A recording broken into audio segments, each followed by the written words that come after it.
Jamal Lascelles, Carl Darlow, and you're watching Newcastle Fans TV. Hello Newcastle Fans TV and welcome to the quick review. I've just literally got in, switched the lights on. I'm not putting the green screen out tonight, I just thought I'll just quickly get a review out for you tonight.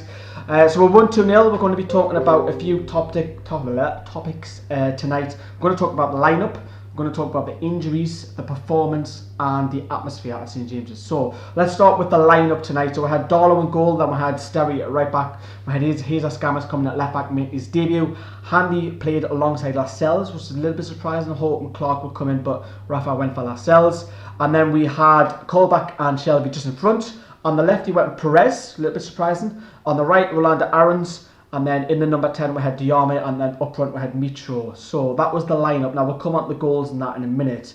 But the injuries, Newcastle had loads of injuries in this game. We had Mitrovic go off. We had Rolando Aarons go off. That looked quite serious because he was stretched off. He had his hands in his head, you know. So hopefully that's not too serious.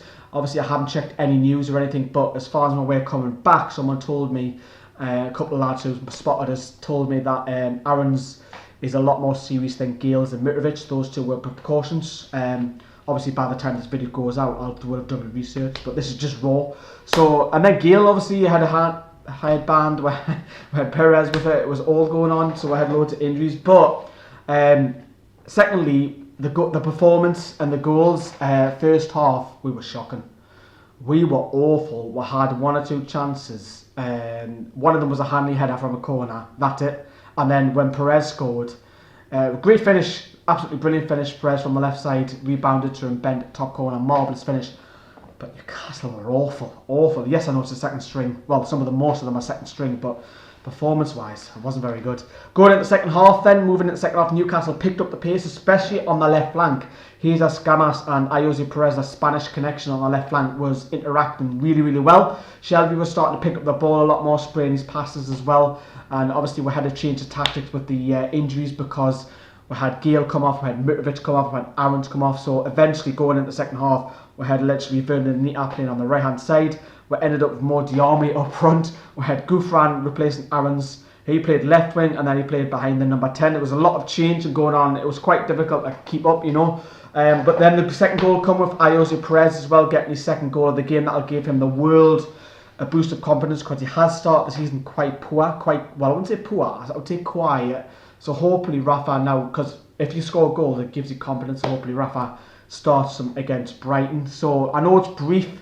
It's very raw. Keep an eye out for obviously the fan cams as well, which I've done tonight, and the match experience. But firstly, before I leave you, I just want to talk about the atmosphere. You'll see in the fan cams, atmosphere was very, very quiet. I have to say, Cheltenham fans was only about 400, 500 of them. In that side of the Leicester side, they outsung a good probably 12,000 fans on that side. Newcastle, I know it's a cup game, and the season ticket holders like myself and other people don't normally attend cup games, so it's mostly like the kids and family. You could tell. I think with the attendance of just 21,000 as well, it doesn't look great on paper, but we're through at the next round, you know. Atmosphere, it'll pick up against Brighton. That's a big, big game, and Brighton, I'll be previewing that game, of course, as well. So the atmosphere, is it a concern? Nah, not so much. Hopefully we get a home tie in the next round, which the draw will be tomorrow, and hopefully we'll get someone lesser side. Personally, I don't want to say Premier League side. It's just, yeah, I'd like the cup run. Some of you want to be out the cup. I'm one of these people that want us to have a cup run, even if it's a second string side. I think, personally, for me, it's a nice distraction away from the I said Premier League, didn't I? I've had a few drinks, by the way. From the Championship, so some of you just want out, some of you want a cup run. Let me know what you think. Comment in or out in your section, of course, in the box below. Right, I'm going to leave this because I'm rambling on. Keep an eye out for the videos coming up as well in the next few 24 hours. I've been Lee on behalf of Newcastle Fans TV. See you later.